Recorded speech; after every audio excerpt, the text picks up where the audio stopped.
नमस्कार व्यूअर्स, मैं हूं अमीश देवगन। रात के 9 बज चुके हैं और आप देख रहे हैं टक्कर सीएनबीसी आवाज पर। टक्कर में आज बात होगी भारतीय जनता पार्टी की और लोकसभा चुनाव में 400 सीटें जीतने का दावा जो कर रही है। तो दूसरी तरफ इंडिया गठबंधन की भी बात होगी। अभी तक सीटों को लेकर तालमेल पर मामला उलझा हुआ है। महाराष्ट्र से लेकर बंगाल तक ज्यादा से ज्यादा सीटों को पाने के लिए गठबंधन के नेता एक दूसरे के खिलाफ मोर्चा खोले हुए हैं। वहीं दूसरी तरफ राम मंदिर के मुद्दे पर शिवपाल यादव का कहना है कि राम मंदिर पर खर्च हो रहे पैसे का इस्तेमाल महंगाई रोकने के लिए हो सकता था। तो ममता बनर्जी प्राण प्रतिष्ठा के कार्यक्रम को बीजेपी का ड्रामा तक बता रही हैं।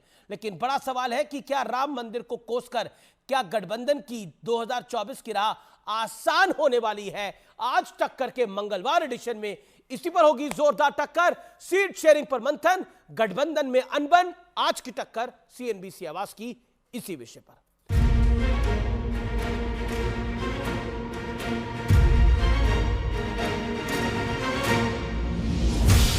ये दो तस्वीरें सियासत की पूरी कहानी बता रही हैं। एक तरफ राम मंदिर की तैयारी है, बीजेपी का मिशन 400 प्लस है, तो दूसरी तरफ विपक्षी गठबंधन में पीएम उम्मीदवार और संयोजक से लेकर सीट शेयरिंग तक मुद्दा सुलझ ही नहीं रहा। सूत्रों का कहना है कि पंजाब में कांग्रेस और आम आदमी पार्टी के बीच गठबंधन के कोई आसार नहीं है। पासे ते ਅਸੀਂ ਕਹੀ ਜਾਂਦੇ ਕਿ ਕੱਟੜ ਚੋਰ ਨੇ, ਕੇਜਰੀਵਾਲ ਚੋਰ ਹੈ, ਭਗਵੰਤ ਮਾਨ ਚੋਰ ਹੈ, ਦੂਸਰੇ ਪਾਸੇ ਕਹਿੰਦੇ ਅਲਾਈਅੰਸ ਕਰ ਲਓ। ਇਹ ਅਲਾਈਅੰਸ ਨਹੀਂ, ਗੱਲ नहीं बनेगी। बिहार, बंगाल और महाराष्ट्र में भी सीट शेयरिंग पर बवाल मचा है। সে অনেক পাড়া দিয়ে পাড়ার সকালে চায়ের দোকানে বসলে অনেক বাচ্চা ছেলে এসে বলে 20টা বিস্কুট দাও, 10টা বিস্কুট দাও, 10টা লজেন্স দাও। খেয়ে লজেন্স দুটো খাওয়ার ক্ষমতা নেই, 3টে খাওয়ার ক্ষমতা নেই, বাচ্চারা অনেক সময় চেয়ে বসে। 16 के बाद भी जो सीट बचते हैं, पहले तो आरजेडी के साथ ही सीपीआई सीपीएम कांग्रेस का था, हम लोग का तो था नहीं। 16 के बाद कितना बच जाता है? लगभग 24 सीट। 23 सीट हमारे हम हमेशा लड़ते आए हैं। हम 23 सीटें हम लड़े तो ज्यादा फायदा महाविकास आघाड़ी को होगा और इंडिया गठबंधन को होगा। हमारा फॉर्मूला सीधा है महाविकास आघाड़ी में कि जो जीतेगा उसकी सीट है। बंगाल, बिहार, यूपी, पंजाब, दिल्ली, सारे स्टेट का सीट जोड़ ले और उसके बाद देखें कांग्रेस को कितनी सीटें मिल रही।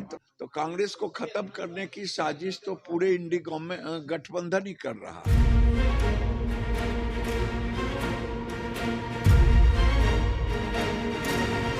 इस बीच राम मंदिर को लेकर विपक्ष की सियासत जारी है। আপনারা কোর্টের আন্ডারে করছেন, ইলেকশনের আগে একটা গিমিক শো করবেন বলে আমার কোনো আপত্তি নেই তো, কিন্তু তাই বলে অন্য সম্প্রদায়ের মানুষকে অবহেলা করা। আমি আপনাদের কাছে ওয়াদা করে যাচ্ছি, আমি কোনোদিনও হিন্দু মুসলমান শিখ খ্রিস্টান তপশিলি আদিবাসীদের ভাগাভাগি করতে দেব না। और सब खर्चा सरकार का खर्चा जो गरीबों में जो पेंशन लोग हैं उनकी मदद में होना चाहिए था, महंगाई रोकना चाहिए था।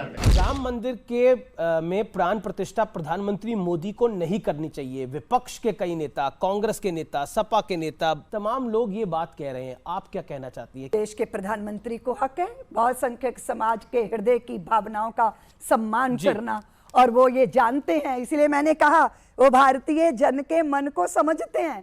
लेकिन आज सबसे बड़ा सवाल है कि राम का नाम लेकर चुनाव में उतरी बीजेपी और एक दूसरे में सहारा ढूंढ रहे विपक्ष के बीच 2024 की चुनावी बाजी किसके नाम होगी? आज इसी सवाल पर होगी देश की सबसे बड़ी बहस। राम बनाएंगे काज या गठबंधन का राज? राम बनाएंगे काज या गठबंधन का राज? और अब वक्त है प्रसिद्ध विश्लेषण का। आइए नजर डाल लेते हैं मैजिक बॉल पर 2024 की चुनावी तैयारी का 360 डिग्री वाला विश्लेषण। आइए नजर डाल लेते हैं एक एक करके। भारतीय जनता पार्टी, मोदी के तौर पर पीएम उम्मीदवार का दमदार चेहरा। इंडी गठबंधन, संयोजक से लेकर पीएम उम्मीदवार तक में तनातनी। नीतीश चाहते हैं वो बन जाए। मल्लिकार्जुन खड़गे ने बोला कि ये जो संयोजक का सवाल है ये केबीसी का सवाल है, कौन बनेगा करोड़पति वाला सवाल है।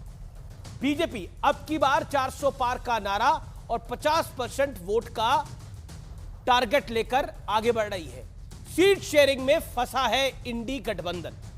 बढ़ता हूं मैं आगे। सहयोगी दलों के साथ शानदार तालमेल, पंजाब से बंगाल तक गठबंधन के साथी एक दूसरे को कोसने में जुटे हैं। टीएमसी कह रही है कि कांग्रेस एक ऐसा बच्चा है जो मांगता तो 18 बिस्किट है और खा सिर्फ 2 पाता है। कांग्रेस को हैसियत बता रहे हैं तमाम रीजनल पार्टीज, और कांग्रेस के कार्यकर्ता को यह लग रहा है कि अगर बंगाल में हमें सीटें नहीं मिलेगी, दिल्ली में नहीं मिलेगी, पंजाब में नहीं मिलेगी, तो हमें पूछेगा कौन? विधानसभा चुनावों में कौन पूछेगा? जो हाल सपा का हुआ, बसपा का हुआ, क्या वही हाल कांग्रेस का हो जाएगा? बढ़ता हूं मैं आगे। प्राण प्रतिष्ठा के बाद 160 सीटों पर उम्मीदवारों का ऐलान संभव है। एनडीए अपने उम्मीदवारों का ऐलान कर देगा और बीजेपी तो निश्चित तौर पर 160 उम्मीदवारों का ऐलान कर देगी। क्षेत्रीय दल कांग्रेस पर हावी होने की रणनीति में जुटे हैं। कांग्रेस को से सीटें लेना चाहते हैं क्षेत्रीय दल, और कांग्रेस को दबाना चाहते हैं, और कांग्रेस के नेता यह नहीं होने देना चाह रहे। स्वाभाविक बात है। बढ़ता हूं मैं आगे। राम मंदिर के साथ ही चुनावी शंखनाद का प्लान है। राम मंदिर को कोसने में जुटे हैं विपक्ष के कई दल। यह भारी पड़ेगा। अब बड़ा सवाल, आज का बड़ा प्रश्न, राम का नाम बनाम राम के अपमान से तय होगी 2024 की चुनावी राह। मेरे साथ बात करने के लिए मेरे साथ कई मेहमान जुड़ेंगे, लेकिन पहले इस समय की बड़ी ब्रेकिंग स्टोरी आ रही है व्यूअर्स। सोने का दरवाजा, गोल्डन गेट जिसे कहते हैं, गर्भगृह के बाहर राम मंदिर में लग के तैयार हो गया है। 13 ऐसे गेट लग रहे हैं। ये पहला गेट लगा है, 12 और लगेंगे। सोने के पर्दे वाला दरवाजा लग के तैयार हो गया है। प्राण प्रतिष्ठा से पहले अगले कुछ दिनों में 12 ऐसे गेट लग जाएंगे। स्वर्ण द्वार है, ये गर्भगृह का गेट है, आज ही तैयार हुआ है। एक्सक्लूसिव तस्वीर आप देख रहे हैं न्यूज़ 18 पर। एक तरफ रामलला का भव्य और दिव्य मंदिर तैयार हो रहा है, दूसरी तरफ चुनावों की भी बात हो रही है। मेरे साथ डॉक्टर अजय आलोक है आज की इस चर्चा में, मेरे साथ वारिस पठान है आज की इस चर्चा में, मेरे साथ सुब्राष्ट्रा है आज की इस चर्चा में, मेरे साथ सुनील यादव जी है आज की इस चर्चा में, मेरे साथ राजेश गुप्ता है, एमएलए आम आदमी पार्टी के, उनका अभिनंदन है।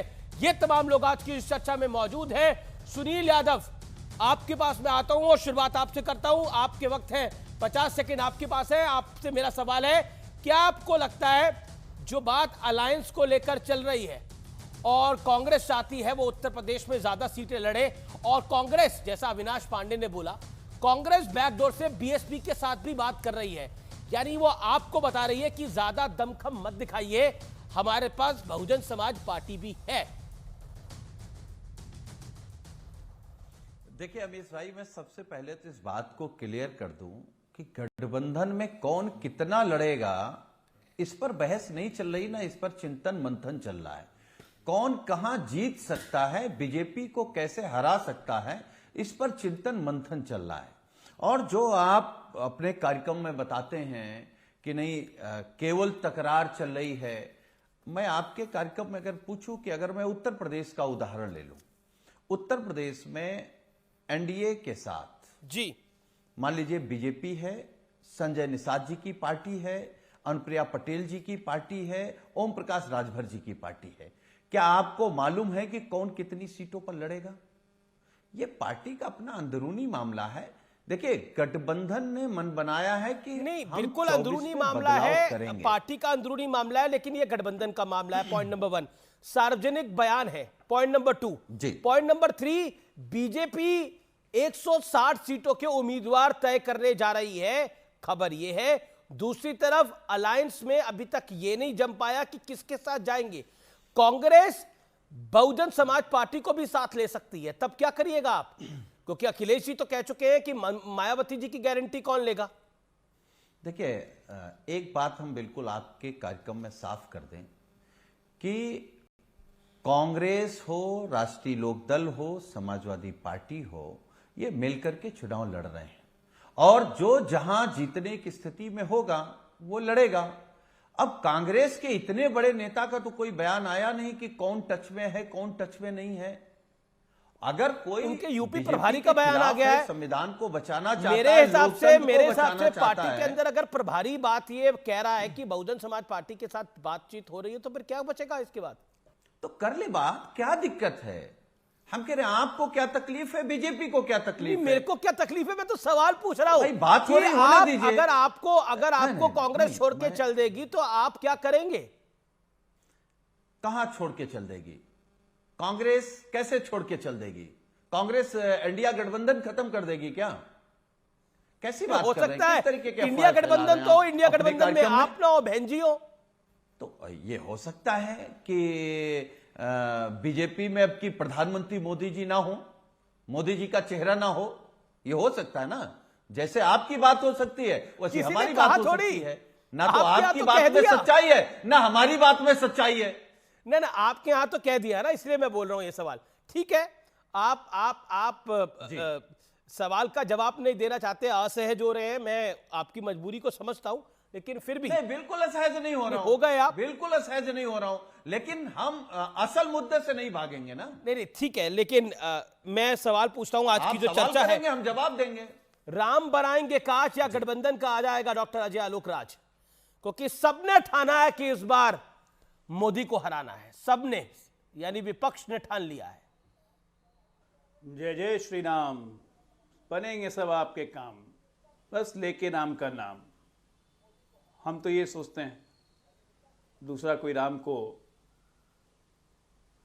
काल्पनिक मान लेता है, कोई सनातन को गंदा धर्म कहता है, कोई कहता है कि रामचरितमानस में तमाम तरह की ग्रंथियां हैं, फलाना फलाना फलाना, तभी किसी पार्टी का महासचिव बन के पार्टी के छाती पे मूंग दलते रहता है। पार्टी कहती है व्यक्तिगत विचार है, हमारे विचार थोड़ी ना है।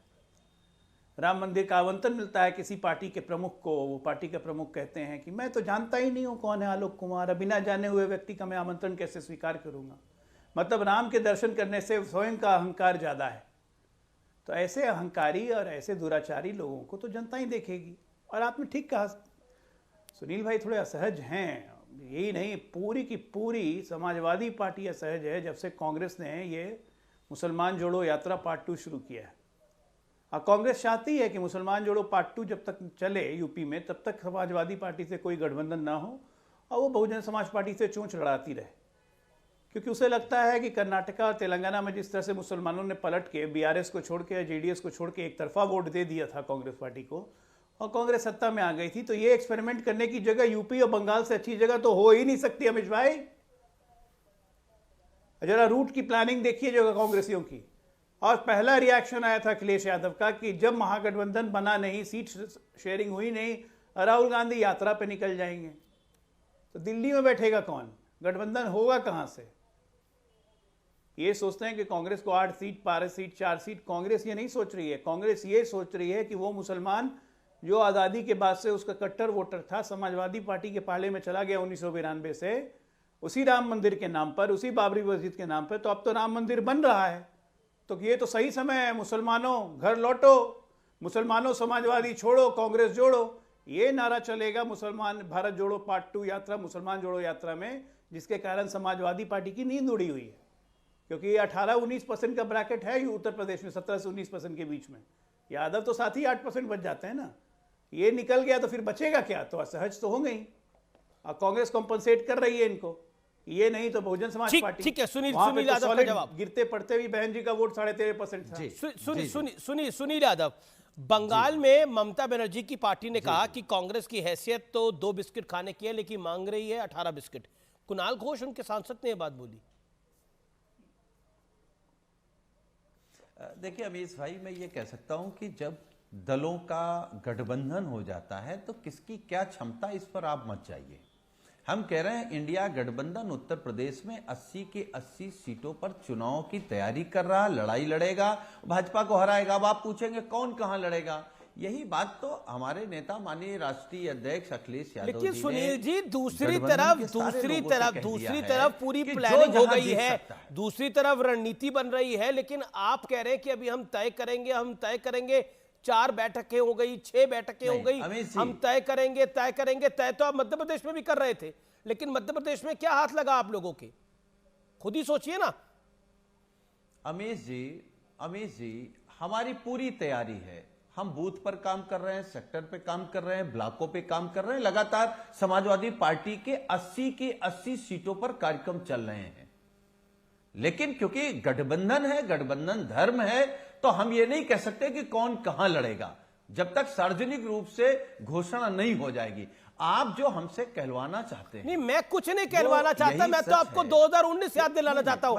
आपने बहन जी के साथ गठबंधन करा, बहन जी की 2014 में आई थी 0 सीट, 2019 में आई 10 सीट, आपकी आई थी 2014 में 5 सीट, आपकी 2019 में भी आई 5 सीट। यानी आपका वोटर आपको पसंद करता है, लेकिन आप गठबंधन में चले जाते हैं तो नुकसान हो जाता है। यह चुनावी विश्लेषण है, इसको अन्यथा ना ले। नहीं, मैं अन्यथा नहीं ले रहा हूं अमेश जी, मैं केवल ये कह रहा हूं कि उत्तर प्रदेश वो राज्य है जहां भारतीय जनता पार्टी रुक जाएगी तो देश में रुक जाएगी। ये बात कांग्रेस को समझ में आ गई है और कांग्रेस ने इस बात को स्वीकार कर लिया कि उत्तर प्रदेश में माननीय अखिलेश यादव जी के नेतृत्व में और उनके तरीके से और निर्धारित करनी पड़ेगी जो ना, सोच होगी उसी तरीके से चुनाव लड़ेंगे। क्या गठबंधन दलों का यह सोचना कि बीजेपी रुक जाएगी तो उससे क्या शुभराष्ट्र बीजेपी रुक जाएगी, नरेंद्र मोदी रुक जाएंगे सोचने भर से? आमिर जी, मुझे नहीं लगता कि किसी के सोचने मात्र से या ऑपोजिशन पार्टी के हिसाब से ये जो मोदी सरकार है और भारतीय जनता पार्टी है, जो ये नया कलेवर है बीजेपी का, मुझे नहीं लगता कि ऑपोजिशन को रिस्पॉन्ड करते हुए कोई काम कर रही है। आजकल एजेंडा सेटिंग का कार्यक्रम सरकार की तरफ से हो रहा है और ऑपोजिशन रिस्पॉन्ड कर रही है, तो इस बात से तो मैं बिल्कुल इत्तेफाक नहीं रखती। लेकिन जो बात मैं लगातार कह रही हूँ आमिर जी, और ये सुनील जी आप जैसे युवा नेता जो कि टेलीविजन पर ही अपनी आवाज मुखरता से नहीं रखते हैं, आप लोग संजीदगी से पॉलिटिक्स समझ भी रहे हैं। मैं आपसे समझना चाहती हूँ एक वोटर होने के नाते कि इंडी अलायंस में तारतम्यता क्यों नहीं है। आप अगर मैं तो ये भी कंसीड करने को तैयार हूं कि अगर आप मोदी विरोध के नाम पर भी चुनाव लड़ रहे हैं तो भी आपके पास कुछ तो 4-5 मूलभूत इश्यूज होंगे जिनको लेकर के आप मोदी का विरोध कर रहे होंगे। क्योंकि आप अगर मोदी का विरोध करते हैं तो आप देखिए बीआरएस के सुर ताल बदल जाते हैं। आप साउथ इंडिया में जाइए तो आप देखिए कि बहुत सारी पॉलिटिकल पार्टीज हैं जो कहने को तो आपके साथ हैं, लेकिन इंडिविजुअली जब आप बात करें, जब मीडिया उनसे बात करती है तो उनका कहीं ना कहीं रुझान बीजेपी की तरफ होता है। तो मैं इसलिए मैं पूछ रही हूँ कि आप लोगों में तारतम्यता अभी तक क्यों नहीं हो पाई है? क्या आप लोगों ने अभी तक कॉमन मिनिमम प्रोग्राम नहीं तय किया? और ये सवाल वाजिब सवाल है, ये सवाल बहुत वस्तुनिष्ठ सवाल है जो कोई भी व्यक्ति आपसे पूछेगा। दूसरी चीज आमिर जी, बार बार सीट शेयरिंग पे बात होती है। मैं एक बात से इत्तेफाक रखती हूँ कि सीट शेयरिंग शायद मीडिया में डिस्कस नहीं किया जा सकता अभी, लेकिन एक वोटर होने के नाते मुझे पता तो होना चाहिए कि अगर मैं वेस्ट बंगाल में हूं, फर्ज कीजिए मैं वेस्ट बंगाल की नागरिक हूं, वेस्ट बंगाल में रहते हुए जहां पे मैं रहती हूं वहां टीएमसी से सांसद है, क्या वहां ये सांसद बदल कर क्या कल कांग्रेस का कोई व्यक्ति जवाब सांसद का चुनाव लड़ेगा? ये क्लारिटी है जो मुझे चाहिए। सुनील नहीं पता। जी सुनील देखिए जवाब दें वारिस पठान ने राजेश गुप्ता। बहुत अच्छा सवाल किया। नहीं, हाँ, बहुत अच्छा सवाल किया उन्होंने कहा कि मोदी जी का क्यों विरोध है। देखिए, मोदी जी से कोई व्यक्तिगत विरोध नहीं है, लेकिन मोदी जी ने जो सपने दिखाए कि देश की सीमाएं सुरक्षित रहेंगी, है नहीं, देश की संसद सुरक्षित है नहीं, पिछड़े दलितों का आरक्षण सुरक्षित है नहीं, महंगाई आसमान छू रही है, तो हमारा विरोध सिर्फ इस बात को लेकर के है कि आपने नए नए सपने दिखाए थे। जो सपने मोदी जी ने और भारतीय जनता पार्टी ने दिखाए थे उनमें एक भी वादा और सपना आपने पूरा नहीं किया। हम महंगाई के खिलाफ हैं, सरकारी संस्थानों और संवैधानिक संस्थानों पर जो आपका कब्जा है उसके खिलाफ हैं। और अमीर जी, मैं इस बात को आपके कार्यक्रम में कह रहा हूं, इस देश में जिसको भी लोकतंत्र बचाना है उसको देर सवेर देश की मीडिया के खिलाफ भी हल्ला बोल बोलना पड़ेगा, क्योंकि देश के असल मुद्दों पर मीडिया बात नहीं कर रही है, देश के संवैधानिक चीजों पर मीडिया बात नहीं कर रही है, महंगाई पर बात नहीं कर रही है, रोजगार पे बात नहीं कर रही है, क्योंकि अलग मुद्दों पे बात कर रही है तो मीडिया की विश्वसनीयता भी कम हो रही है। कुछ पूछना चाहती हूं। आपकी ये राय हो सकती है कि मीडिया की विश्वसनीयता कम हो रही है, लेकिन अभी 3-5 राज्यों का चुनाव हुआ, उससे पहले 2022 में उत्तर प्रदेश का चुनाव हुआ। मीडिया ने तो वही बताया जो सच था और जनता ने भी उसी तरह का मैंडेट दिया। कर्नाटक में अगर कांग्रेस की जीत हुई तो ईवीएम भी ठीक हो जाती है, मीडिया भी ठीक हो जाता है, लेकिन अगर 3 राज्यों में हार हो जाती है तो मीडिया गलत हो जाता है। ओके सुब्राष्ट्र 30 सेकंड, सुब्राष्ट्र 30 सेकंड। एक सवाल क्योंकि आपने मीडिया के ऊपर सवाल उठाया, इसलिए मैं बोल रहा हूँ। देखिए मुझे लगता है कि तैयारी करनी चाहिए। आप अपनी लड़ाई बीजेपी तक रखिए, ये मीडिया से लड़के कुछ हासिल नहीं होने वाला। सेकंड का सवाल पूछ लूं आपसे? नहीं, एक सेकंड आप पूछ लीजिएगा, पहले सुब्राष्ट्र बोल ले। सुनील जी पहले सुब्राष्ट्र जी बोल ले, फिर आप पूछिए। सुब्राष्ट्र 40 सेकंड, शाह 40 सेकंड। सुनील जी, आप भी इस चैनल पे आ रहे हैं, अलग अलग चैनल्स पे जा रहे हैं। मैं भी लगातार किसी न किसी मुद्दे पर शरीक होती रहती हूँ डिबेट्स में। जब अभी चुनाव होने वाले थे, अभी जो चुनाव खत्म हुए आपके तेलंगाना, राजस्थान, छत्तीसगढ़ के, मध्य प्रदेश के, मीडिया का क्या आकलन था? मैं डंके की चोट पे कह रही हूँ आमिर जी, मीडिया गलत थी। मीडिया कह रही थी कि मध्य प्रदेश में कांग्रेस की सरकार बनेगी, छत्तीसगढ़ तो कहीं नहीं जा रहा कांग्रेस के हाथों से। ये बात प्रामाणिक है। तो आप किसकी बात कर रहे हैं सुनील जी? आप कह रहे हैं लोकतांत्रिक संस्थाओं पर हमला हो रहा है। कौन सा लोकतांत्रिक संस्था पे हमला हो रहा है? कौन सी ऐसी लोकतांत्रिक? हमारे यहाँ लोकतांत्रिक संस्थाओं में संसद आती है, हमारे यहाँ लोकतांत्रिक व्यवस्था में विधानसभा आती है। आप चुनाव में अगर प्रदर्शन नहीं कर पा रहे हैं सुनील जी, तो ये ठीकरा फोड़ना बंद कर दीजिए, क्योंकि एक पॉइंट के बाद जनता इरिटेट हो जाती है। जब मुद्दों की बात आपसे पूछी जा रही है, मैं हालांकि सुनील यादव जी, आप आज प्रवक्ता बन के आए हैं समाजवादी पार्टी का, तो और इंडिया अलायंस की बात आप रख रहे हैं, तो मैं आपका भी जो लिमिटेशन है मैं वो समझ रही हूं। मैं जनरल एक व्यापक बात कर रही हूं कि विपक्ष के पास आज की डेट में इन सवालों का जवाब नहीं है। जो जितने इशू सुनील यादव जी ने बताए, पूछिए ना कि अखिलेश यादव जी कितने दिन सड़कों पर उतरे महंगाई को लेकर के, कोई एक कैंपेन चलाया हो? सुनील यादव, भारत जोड़ो शिवपाल यादव आपकी पार्टी में नंबर 2 के नेता हैं, मतलब बहुत सीनियर नेता हैं। शिवपाल यादव जी कह रहे हैं कि राम मंदिर पर पैसा क्यों खर्च हो रहा है, इसकी जगह महंगाई कम कर दी जाए। ठीक, मैं मतलब सोचिए क्या बयान है। देखिए सुब्राष्ट्र जी, एक आपके नेता है महासचिव, वो कह रहे हिंदू धर्म धोखा है। देखिए, अरे मैं आ रहा हूं। सुब्राष्ट्र जी ने एक बहुत अच्छा सवाल किया कि कौन से संवैधानिक संस्थाएं हैं जिन पर कब्जा हो रहा है। देश की संसद क्या सुरक्षित है? चुनाव आयोग क्या विपक्ष की आवाज सुन रहा है? ईडी, सीबीआई, इस पर हम नहीं जाना चाहते।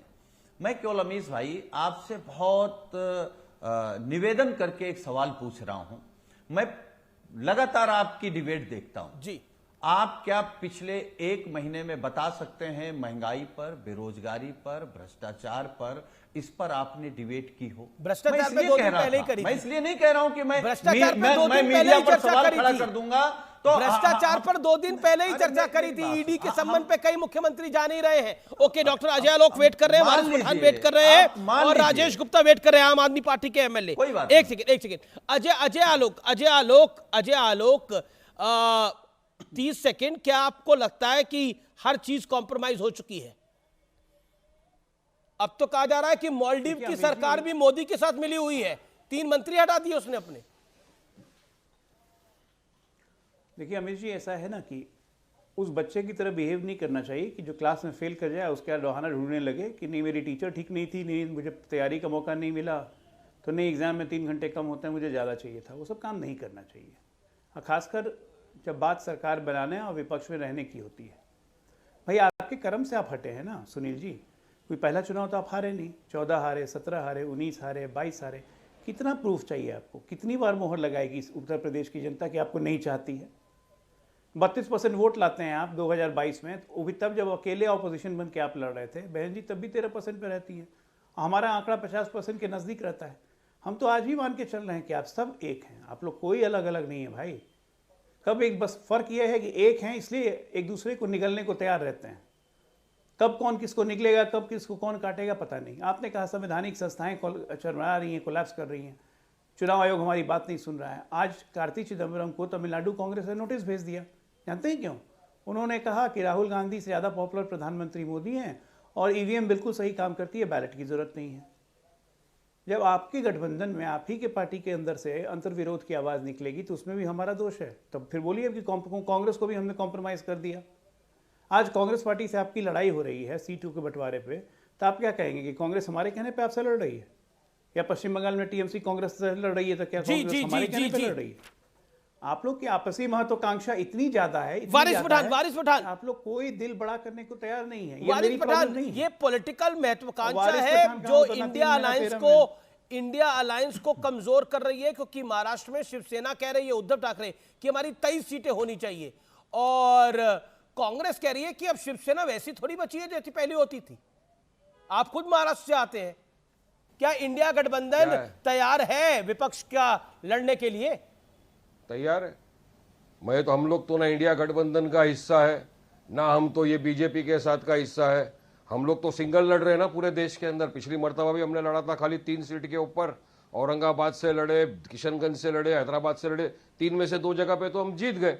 मगर यहाँ जो इंडिया गठबंधन बन गया है, ये लोग के लिए तो हम पॉलिटिकल अछूत है ना, इनको हमारी जरूरत नहीं है। ठीक है, हमने तो 10 मर्तबा का हमारे साथ आओ, कांधे से कांधा मिलाकर लड़ेंगे, बीजेपी को हराएंगे। हम सक्षम है बीजेपी को हराने के लिए। औरंगाबाद में हराया 3 टर्म के सिटिंग एमपी को, मगर नहीं करते। बहरहाल ठीक है, हम तो लड़ेंगे। अब बात नंबर 2, एक चीज आपको और बताना चाहिए था अमित भाई, मोदी जी गुजरात के अंदर है, शेख आए बाहर से, उनको गले वले मिल रहे हैं। मोदी जी को बाहर के शेखों से मोहब्बत है, हिंदुस्तानी मुसलमान से मोहब्बत नहीं है उनको। उसी गुजरात के अंदर ये नारी सम्मान की यहाँ बात कर रहे। शुभरास्ता जी तो हमारी बहन है, यहाँ बैठी हुई है, वो तो काफी नारियों के सम्मान में बात भी करती है, बेटी बचाओ बेटी पढ़ाओ की भी बात करती है।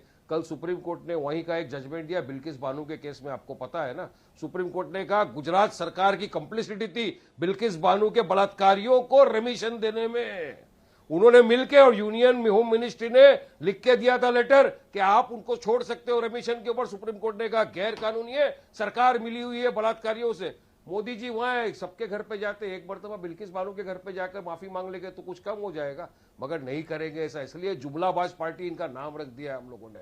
क्यों ऐसा किया? बिल्किस बानो का बलात्कार, 5 महीने की प्रेग्नेंट औरत थी, उसकी बेटी का सर फोड़ दिया, पत्थर से मार दिया, उसकी मां का बलात्कार करके मर्डर कर दिया, बहन का बलात्कार करके मर्डर कर दिया। और 2 एमएलए जो थे भाजपा के, उन्होंने कहा था संस्कारी पार्टी है। आज सुप्रीम कोर्ट ने लताड़ लगाई भाजपा को। तो अगर वाकई में मोदी जी बोलते हैं ना सबका साथ, सबका विकास, सबका विश्वास, नारी सम्मान, बेटी बचाओ बेटी पढ़ाओ, ट्रिपल तलाक में बोले थे मुसलमान औरतें मेरी बहन है।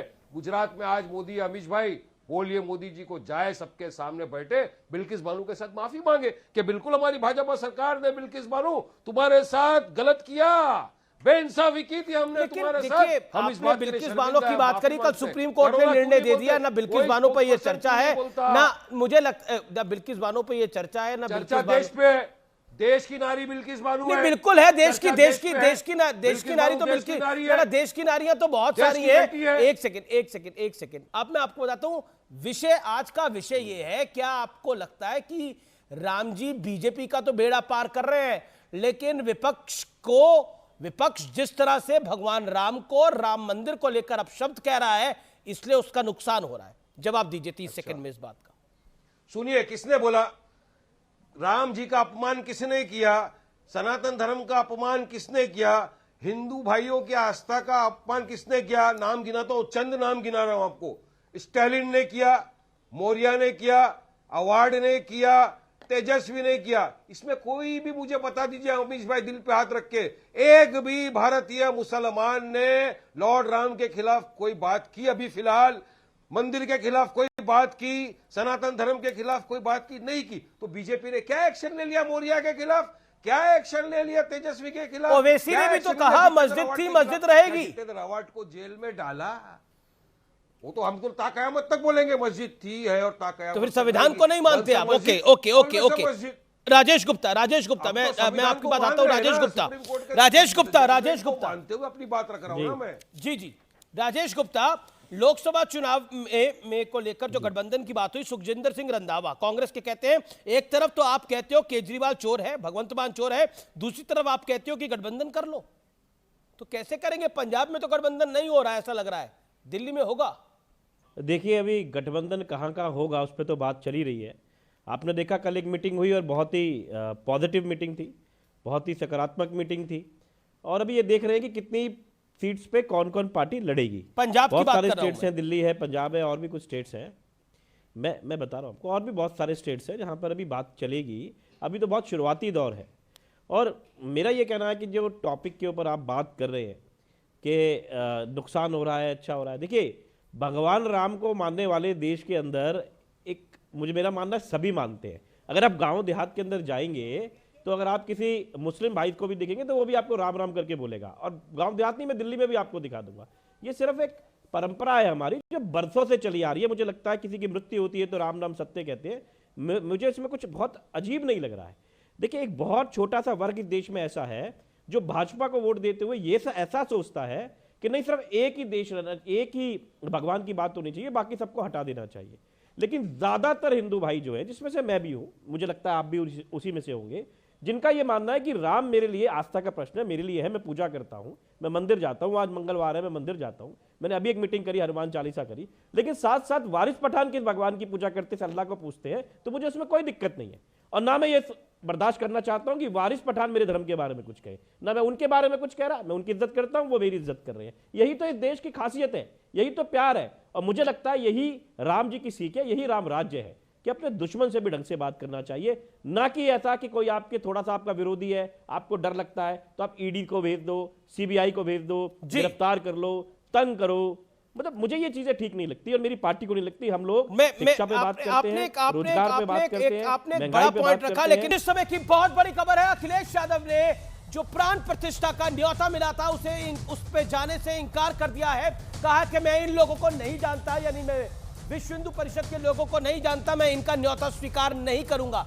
प्राण प्रतिष्ठा का निमंत्रण नहीं लिया अखिलेश यादव ने, वीएचपी देने गई थी निमंत्रण। इस समय की बहुत बड़ी खबर है और न्योता देने वालों पर बोले अखिलेश यादव, उन्होंने कहा कि मैं इन्हें नहीं पहचानता, नहीं जानता, न्योता देने वालों को मैं नहीं जानता, इसलिए मैं नहीं जाऊंगा। यानी अब प्राण प्रतिष्ठा में अखिलेश यादव को बुलाया गया था लेकिन वो नहीं जा रहे हैं क्योंकि उन्होंने न्योता ही स्वीकार नहीं किया है। ये इस समय की बड़ी खबर है। और साथ ही साथ उत्तर प्रदेश से एक और बड़ी खबर है, 22 जनवरी को जिस दिन प्राण प्रतिष्ठा है, स्कूल कॉलेज बंद रहेंगे। इस समय की बड़ी खबर है, योगी सरकार का यह बड़ा फैसला है। 22 जनवरी को जिस दिन राम मंदिर की प्राण प्रतिष्ठा हो रही है, मूर्ति की प्राण प्रतिष्ठा हो रही है, सभी स्कूल कॉलेज बंद रहेंगे। इसके साथ साथ शराब की दुकानें भी बंद रहेगी। ये इस समय की बड़ी खबर है। मैं सीधा रिएक्शन लेता हूं, मेरे साथ डॉक्टर अजय आलोक है। डॉक्टर अजय आलोक, आपने सुना क्या कह रहे थे वारिस पठान और क्या कह रहे थे गुप्ता जी, और साथ ही साथ अखिलेश जी ने मना कर दिया, इंकार कर दिया है न्योता स्वीकार करने से क्योंकि वो वीएचपी वालों को नहीं जानते। ये तो मैंने अपने ओपनिंग में ही बोला था ना कि अखिलेश को न्योता मिला राम मंदिर में जाने का, उन्होंने अस्वीकार किया कि मैं नहीं जानता हूं। ये स्वयं का अहंकार राम भगवान राम से ज्यादा है। लेकिन सच्चाई ये अमीर जी, ये फिर वही दौड़ है। और आज अखिलेश के न्योता अस्वीकार करने से मैं आज बात लिख के दे देता हूं, न राहुल, न प्रियंका, न सोनिया, तीनों में से कोई, या न खड़गे जी, चारों में से कोई नहीं जाएगा 22 तारीख को। ये भी लिख के ले लीजिए। ये दौड़ वही है, मुसलमान पटाओ, मुसलमान पटाओ। अगर चले जाएंगे और कहीं मुस्लिम लोग भाग गए कांग्रेस में तो इसलिए नहीं जाएंगे। और अब कांग्रेस भी नहीं जाएगी, यात्रा भी निकालेगी। और गठबंधन तो खैर बहुत दूर की बात है। इन लोग में आपसी होड़ लग गई है कि मुसलमान का तुष्टीकरण कौन करता है, कैसे मेरे पास आए। और वारिस पठान बेचारे इसी में मरे जा रहे हैं चिंता में कि मुसलमानों की बात हम करते रहते हैं, हमको कोई पूछता ही नहीं है। जी, दिक्कत ये है इस देश में जवाब ले लेता हूं। की राजनीति इतनी हावी है कि 18% के पीछे पूरी दुनिया पागल है। अमीश भाई, अरे 82% को कोई पूछ ही नहीं रहा। अजय आलोक साहब सुनिए, जवाब सुनिए। अजय आलोक साहब, बीजेपी की नजर में हर वो इंसान जो उसके अगेंस्ट में बोलेगा वो तो एंटी हिंदू हो जाएगा। 4 शंकराचार्य ने बॉयकॉट किया है, कहा हम नहीं जाएंगे। पुरी के शंकराचार्य ने क्या किया, वो तो इतने बड़े महागुरु है, करोड़ उनके फॉलोअर, इतने सारे लोग हैं। उन्होंने कहा कि प्राण प्रतिष्ठा में मोदी जी नहीं जा सकते, प्राण प्रतिष्ठा झूठ बोलने का करेंगे, ठेका आप ही ने ले लिया, तालियां बजाएंगे। झूठ बोल रहे हैं आप सुनिए, परसों से आप लगातार झूठ बोल रहे हैं वारिस भाई, हर चीज में झूठ बोल रहे हैं। कभी राम मंदिर के बारे में झूठ बोलते हैं, कभी शंकराचार्य के बारे में झूठ बोलते हैं। सच की बात, झूठ बोलने का आपने ठेका ले लिया क्या? सच्चाई की बात कर रहा हूँ। एक तो अपना 3 में है ना 13 में। अच्छा, पूरी इंडिया वालों ने आपको रखा नहीं, ने कहा कि नहीं कहा। सुनिए, हम आपको रखेंगे नहीं। तेल लेने गए नहीं रखा कहाँ पे भाई, तेल लेने गया। औरंगाबाद किशनगंज गब्बर है, खुद लड़ देंगे। औरंगाबाद गलती से जीत गए, खुद गब्बर है, खुद लड़ देंगे। हमारा टेंशन मत लो, हमारे साथ अल्लाह है। इस बार वैसे साहब जीतेंगे कि नहीं, पहले उसको सोचिए। 300 पे पहुंच गए, हम भी जाएंगे। जीत रहे वो जीत गए, 2 लाख की मार्जिन से जीत रहे, फिक्र मत करो, हो गया काम वहां पे। मैं वही कह रहा हूँ, ओवैसी साहब जीतेंगे कि नहीं, पहले दिमाग उस पे लगाइए। ये सब कहाँ चक्कर में आप पड़े हुए हैं? आप कहीं के नहीं हैं। जीत जाएंगे। कहाँ जब चक्कर में पड़े हुए? बोलने नहीं दे रहे। देखो अभी आप जीत जाएंगे, मुस्लिम लीग बना लेंगे, भले 50-100 साल लगे, हम कर लेंगे। को मैंने दबोच डाला, इसलिए आप मुझे बोलने नहीं दे रहे हैं। अभी आपका टर्न आएगा, ये चैनल पे, कोई और चैनल पे मैं भी आपको रोकूंगा बीच में। मैं आपको बीच में किस तरह टोकूंगा, देखो मेरे को तो बहुत मजा आता है बीच में टोकने, मेरे तो फेवरेट हॉबी है बीच में टोको। मैं तो बात मेरी अभी अजय लोग सुनो, मैं कहाँ टोक रहा हूँ? आप तो बोलने नहीं दे रहे, मेरा टर्न है। अच्छा, मुसलमान पटाओ पे पहले ज्ञान दीजिए। इतना अच्छा रखता है तो आप रख सकते हो। अच्छा एक सेकंड मुझे गुप्ता जी आपके पास आना है, और एक सेकंड मैं आपको मौका दूंगा वारिस। राजेश निपट लो, फिर गुप्ता एक सेकंड राजेश गुप्ता आप कहते हैं कि सबके राम है। अगर सबके राम है तो विपक्ष के नेताओं को, इंडिया गठबंधन के नेताओं को न्योता मिल रहा है तो नहीं जाना चाहिए, क्या आपको लगता है? अगर चले भी जाएंगे तो क्या हो जाएगा? देखिए अमीश भाई, बात यह है कि एक ना राजनीतिक सा माहौल बनाया गया है, तो राजनीतिक पार्टी जो विरोध में है वो मना कर रही है। आप बात समझिए, हिंदू मना नहीं कर रहा, राजनीतिक पार्टी मना कर रही है। और जिस वीएचपी की बात कर रहे हैं उसी के थे ना प्रवीण तेगोड़िया जी, जिन्होंने ऑटो में बच के भागे थे कि मुझे मोदी जी से जान का खतरा है। शंकराचार्य जी मना कर रहे हैं। और मैं आलोक भाई आपसे एक रिक्वेस्ट करता हूं कि मुसलमानों से आपको इतनी दिक्कत है तो काहे बनारस से चुनाव लड़ रहे हैं मोदी जी? ओवैसी जी के खिलाफ लड़ रहे हैं हैदराबाद से, निपटा दें ओवैसी जी को। क्या डर है, हार जाएंगे क्या मोदी जी वहां से? मोदी जी सबसे बड़े नेता है भाई हिंदुस्तान के, जाएं और जाके वहां लड़े। और जवाब अजय आलोक जवाब, अमित शाह जी भी जाएं और औरंगाबाद से अजय आलोक जवाब। भाई दो सीटें दोनों पे हराओ, खत्म करो। राजेश जी लगता है 2014 में आम आदमी पार्टी में शामिल नहीं हुए थे, लगता है 2 आदमी बाहर से ही आए थे लड़ने। मोदी जी भी गुजरात छोड़ के आए थे बनारस लड़ने, अरविंद केजरीवाल भी आए थे दिल्ली छोड़ के लड़ने के लिए। एक ने चुनाव के बाद माफी मांगी, हाथ जोड़ जोड़ के, मुझे माफ कर दो, दिल्ली छोड़ के कभी नहीं जाऊंगा, दिल्ली छोड़ के कभी नहीं जाऊंगा। जवाब सुनिए ना, जवाब भाई, अरे जवाब सुनिए तो सही। चिंता मत कीजिए, चिंता मत कीजिए। एक मिनट, आप तो लड़ नहीं रहे ओवैसी के खिलाफ। हैदराबाद के चुनाव, अभी लोकसभा चुनाव घोषित होने दीजिए, हमारे प्रत्याशी का नाम सुन के पैर तले जमीन खिसक जाएगी। न सिर्फ आप इंडिया अलायंस की, ओवैसी तो हारेंगे ही हारेंगे, उनको भी हराने का जिम्मा हमारा ही है, आपका नहीं है, क्योंकि आप तो चाहते हैं कि वो जिंदा रहे। लेकिन सच्चाई है कि लोकसभा चुनाव के बाद अरविंद केजरीवाल ने हाथ जोड़ के माफी मांगी थी कि नहीं दिल्ली में, मुझे माफ कर दो, मुझे इस बार माफ कर दो, मैं कान पकड़ के कहता हूं दोबारा दिल्ली छोड़ के नहीं जाऊंगा। बड़ी इच्छा थी पंजाब के मुख्यमंत्री बनने की, दिल पे पत्थर रख के भगवान हमने माफी मांगी, हमने अंग्रेजों से माफी तो नहीं मांगी आलोक भाई, अंग्रेजों से माफी तो नहीं मांगी। अरे अंग्रेजों से तो हमने कभी नहीं, अंग्रेजों से माफी नहीं मांगी। समय तो आप पैदा भी नहीं हुए और हम उस वक्त नई बनी पार्टी जाके बनारस में चुनाव लड़ने हुए थे, पैदा हुए थे हमने। एक एक करके 3 बार आपके कितने विधायक आ रहे हैं? पैदा तो फिर 5000 साल पहले भी आप में नहीं हुए थे, लेकिन वो तो आस्था है ना, वो तो लेकिन ये हट क्या है कि हम ये कार्यक्रम बीजेपी का कार्यक्रम नहीं है, ये राम जन्मभूमि ट्रस्ट का कार्यक्रम है। और उस कार्यक्रम में अगर विपक्ष के नेताओं को आमंत्रण मिल रहा है, हम नहीं जाएंगे, ये जिद क्यों है? ये जिद क्यों है? भाई पहले 3 बार सुनिए, मैं व्यक्तिगत रूप से 3 बार अयोध्या गया हूं। मुझे किसी बीजेपी ने नहीं बुलाया, मेरी आस्था थी, मैं गया। लेकिन जब एक राजनीतिक पार्टी एक राजनीतिकरण करके कोई काम कर रही है, तो एक राजनीतिक पार्टी को हक है कि वो देखे कि उसको कैसे जवाब देना है। वो तो है ना, इसमें राम जी की आस्था का ठीक है राजनीतिक पार्टी का जवाब। सुनील यादव, मैं एक second, Waris hold on, Sunil जवाब दो। मैं बिल्कुल अजय आलोक से जवाब ले लूंगा, एक साथ ले लूंगा जवाब। एक सवाल का जवाब बिल्कुल। सुनील यादव, क्या आपको लगता है ना जाकर एक बड़ा मैसेज दे दिया जाएगा और गठबंधन को पूरे इसमें बल मिल जाएगा? अच्छा अमीश भाई, मैं आपसे बाई ईमानदारी पूछ रहा हूं, भगवान राम अयोध्या में केवल 22 तारीख तक ही रहेंगे, उसके बाद कहीं चले जाएंगे? और विश्व हिंदू परिषद के बारे में हमारे नेता ने बोल दिया, हम नहीं जानते ये कौन लोग हैं। भाई भगवान राम जब बुलाएंगे तब भक्त चला जाएगा, तो अब बुलाया जा ही नहीं रहे की जरूरत नहीं है। अब भगवान राम ने प्राण प्रतिष्ठा में आने का मौका दिया, न्योता दिया, लोग तो जाना चाहते हैं, लोग तो राम काज करीबे को आतुर होते हैं, लेकिन आपको न्योता है, आपने इनकार कर दिया। देखिए अमीश भाई, देखिए एक बात आप भी समझ लीजिए। आपकी एक दिन मैं डिबेट सुन रहा था, आपने कहा कि जो भगवान राम के मंदिर चला जाएगा या जो मंदिर चला जाएगा उसको अस्पताल जाने की जरूरत नहीं पड़ेगी। इसका मतलब जो मंदिर चला जाए उसे स्कूल जाने की जरूरत नहीं है, बिल्कुल सरकारी गलत, नौकरी की जरूरत बिल्कुल नहीं है, गलत। पूरा दवाई पूरा की जरूरत सेंटेंस नहीं सुनते, है। देखिए, पूरा सेंटेंस नहीं, सुनते तो ये बात नहीं कहते आप। अरे हमने सुना पूरा है। सेंटेंस सुनते तो अरे पूरी सुना बात है, नहीं सुना कहते। है। हम तो कहते हैं इसलिए कि जो हमको ईश्वर का किसी नाम की लेता है उसको mediator तकलीफ की कम जरूरत होती नहीं है। है। ईश्वर जब का नाम हम भगवान सब लेते हैं, बुलाएगा, अगर तब ईश्वर हम का नाम चले लो तो जाएंगे। बीमारी भी हम कम आती है। बीजेपी के कहने लेकिन पर अगर आ विश्व जाए तो हिंदू डॉक्टर परिषद इलाज के कर देता कहने है, पर लेकिन जब नहीं जा डॉक्टर रहे। इनकार ये करता लोग है कौन तो होते हैं? यही जब ये डॉक्टर ठेकेदार इनकार होते करता है तो भगवान वो का। भी कहता है कि दवा और दुआ की जरूरत है। जिसको जहां पूजा अर्चना और इबादत करनी है कर ले, यही कहा जाता है। सुनील यादव अपनी बात को कंप्लीट करिए। 15 second then doctor Ajay Alok. हमारे नेता ने कहा कि जब भगवान बुलाएंगे तब हम अयोध्या सपरिवार दर्शन भी करेंगे, दक्षिणा भी देंगे, चंदा नहीं देंगे क्योंकि चंदा चोरी कर लेते हैं बीजेपी वाले, तो चंदा नहीं देंगे, दक्षिणा देंगे। Okay doctor Ajay Alok.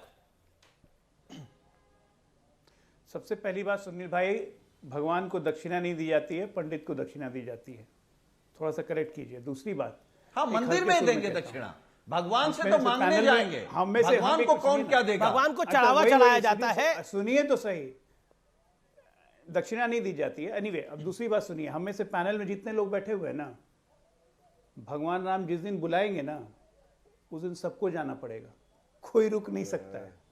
अभी बात श्रद्धा की थी कि भगवान राम के दूतों ने आमंत्रण दिया था, आपने आमंत्रण अस्वीकार कर दिया क्योंकि आपका अहंकार बढ़ा है।